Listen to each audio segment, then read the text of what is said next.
اعوذ باللہ من الشیطان الرجیم بسم اللہ الرحمن الرحیم اللہم صلی علی محمد و آل محمد وعجل فرجہم۔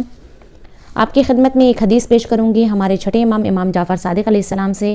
آپ عمل خالص کے بارے میں کیا فرماتے ہیں؟ آپ فرماتے ہیں العمل الخالص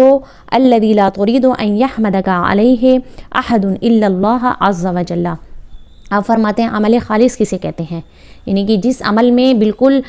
کوئی ملاوٹ نہ ہو، بالکل پاک اور صاف ہو اور صرف خداوند عالم کے لیے انجام دیا گیا ہو۔ کہا گیا ہے، فرماتے ہیں کہ عمل خالص اسے کہتے ہیں کہ ہم کسی سے اس عمل کی تعریف و تمجید کی توقع نہ رکھیں سوائے خدا کے، یعنی صرف خدا سے ہی ہم اس بات کی توقع رکھیں کہ اللہ ہمارے اس عمل کی تعریف کرے اور اس کی تمجید کرے، اور کسی سے کوئی امید نہ رکھیں۔ اسی کو کہتے ہیں عمل خالص،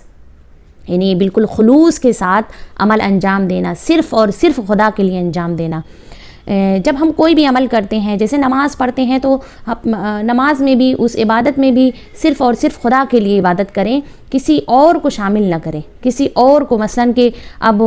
جیسے کہ یعنی ہم کسی کو دکھانے کے لیے اگر نماز پڑھ رہے ہیں تو یہ ریاکاری ہو جائے گی۔ تو پھر جہاں پر ریاکاری اگر دوسروں کو دکھانے کے لیے ہم کر رہے ہیں تو پھر خداوند عالم اس عمل کو، اس عبادت کو قبول نہیں کرتا ہے۔ اسی طرح سے اگر ہم کسی کی مدد کر رہے ہیں، صدقہ دے رہے ہیں، کوئی کار خیر کر رہے ہیں، کوئی نیکی کر رہے ہیں، تو صرف اور صرف خلوص نیت سے کرنا چاہیے، خلوص دل سے کرنا چاہیے، قربتاً الی اللہ، اللہ کے لیے کرنا چاہیے۔ اگر ہم اس طرح سے اپنے